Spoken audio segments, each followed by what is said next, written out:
মোশাররফের হাত দুটি নেই, পুড়েছে কাজ করতে গিয়ে।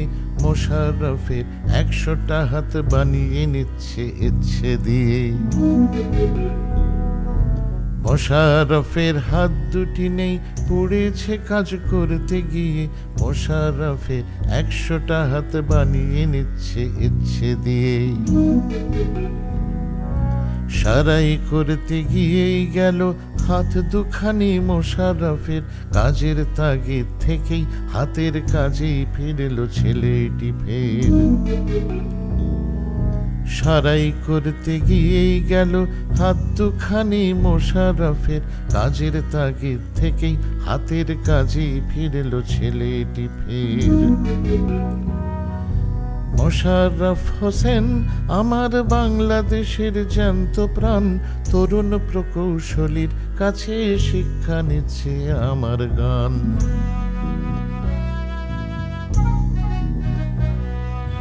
অন্যদের সে কাজ শেখাচ্ছে, তার ছেলেরা সবার সেরা। নিজের হাতে নাই বা হলো অন্য হাতে কাজেই ফেরা। অন্যদের সে কাজ শেখাচ্ছে, তার ছেলেরা সবার সেরা। নিজের হাতে নাই বা হলো অন্য হাতে কাজেই ফেরা।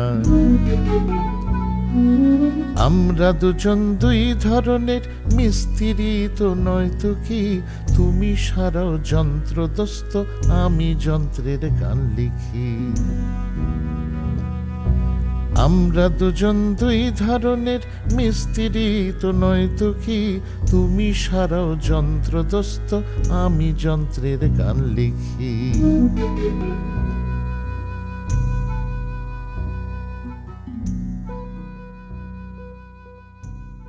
উনি তো বিশাল একজন মানুষ।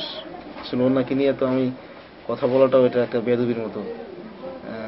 তারপরও উনি যে আমাকে নিয়ে গান করছে বা আমাকে নিয়ে কথা বলছে, আমাকে বন্ধু হিসেবে আপ্যায়ন করছে, ডাকছে, এটা আমার জন্য অনেক বড় পাওয়া। আমার মানে কি বলবো এখন, মানে বলার মতো ভাষা নাই। ওনার সঙ্গে যদি আমি একটা দিন সারাদিন ঘুরতে পারতাম তাহলে খুব ভালো লাগতো। আসলে উনি যেই মনের মানুষ, আমিও কিন্তু সেই মনেরই মানুষ। কিন্তু উনি অনেক বড় মানুষ, আমি ছোট মানুষ। আমার মনে হয় সেটা কিন্তু তার মতো। আমি নিজে প্রতিবন্ধী নিয়ে কাজ করি, আমার একটা সংস্থা আছে, এটা নিয়ে আমি কাজ করতেছি বিগত 10 বছর যাবত। উনি খুব ভালো মানুষ, ওনার তুলনা হয় না। আমি তাকে সম্মান করি, তাকে সেলুট দিই। সে যেখানে থাকুক, যে অবস্থা থাকুক, আল্লাহ তাআলা তাকে যেন অনেক ভালো রাখে, আরো অনেক সম্মানিত করে পৃথিবীতে, যেন তার সম্মান আকাশের উপরেও চলে যায়। Thank you.